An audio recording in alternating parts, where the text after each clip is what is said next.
ओम नमो भगवते वासुदेवाय नमः।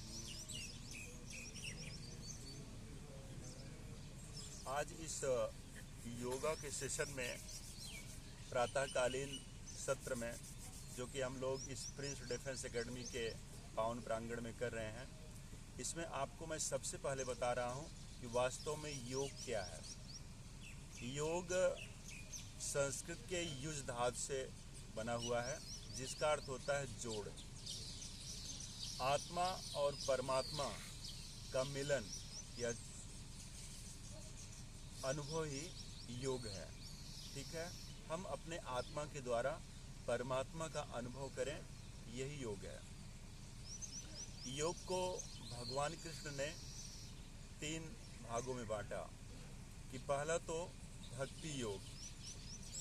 आप अगर कोई भी कार्य करते हो लेकिन भक्ति भावना से करो, ईश्वर को समर्पित करके करो, सदैव ईश्वर को अपने पास अनुभव करके करो, तो वही भक्ति योग है। कहने का मतलब उनकी शरण में हो जाओ। दूसरा कर्म योग, अर्थात हम कोई भी कार्य करते हैं वो मन से तन से एकाग्र होकर के करें और अच्छे कर्म करें। जो बुद्धि ज्ञान जो विवेक है उसके द्वारा निर्णय लेकर के अच्छे कार्य करें। तीसरा क्रिया योग पर बल दिया है भगवान श्री कृष्ण ने। कोई भी मनुष्य एक क्षण भी बिना क्रिया किए नहीं रह सकता है। आप अगर सोते भी हो तो आप श्वास लेते हो, और श्वास लेना जीवन की एक महत्वपूर्ण क्रिया है, आप सभी लोग जानते हो। क्योंकि 1 सेकंड भी बिना श्वास लिए हम नहीं रह पाते हैं। तो कोई भी जीव, सबके लिए श्वसन जरूरी है। श्वास लेना और श्वास को छोड़ना, जिसको कि पूरक और रेचक कहते हैं। भरने को पूरक और छोड़ने को रेचक कहते हैं। तो प्रत्येक मनुष्य इसको करता है। तो अर्थात कोई भी मनुष्य जो है वो एक क्षण भी बिना क्रिया किए नहीं रह सकता है। तो भगवान श्री कृष्ण ने भगवद गीता में भक्ति योग, ज्ञान योग और कर्म योग का विस्तार से अर्जुन को बताया है।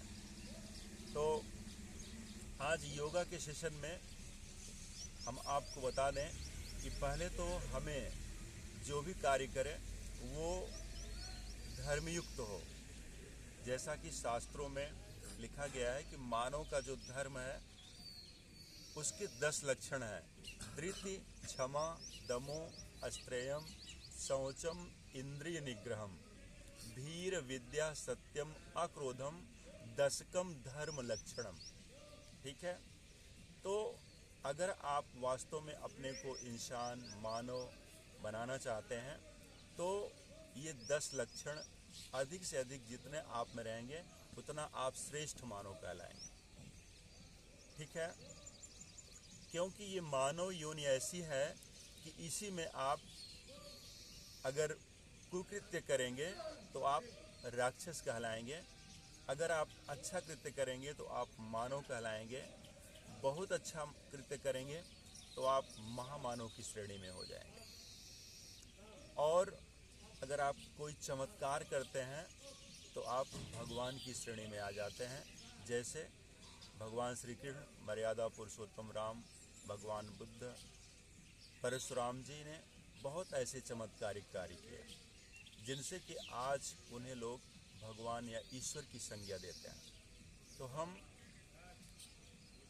सभी यह जानते हैं कि रामचरितमानस में एक चौपाई वर्णित है कि बड़े भाग्य मानुष तन पावा, सुर दुर्लभ सब ग्रंथन गावा। तो ये जो मानव शरीर मिला हुआ है, ये बड़े भाग्य से बहुत पुण्य कर्म करने के बाद, कई योनियों में भटकने के बाद ये मानव शरीर मिला हुआ है। तो इस जानकारी को आप लोग सदैव ध्यान में रखें और जीवन में अच्छा कृत्य करें। इसी के साथ मैं इस सेशन का यहीं समाप्त करता हूँ। ओम नमो भगवते वासुदेवाय नमः।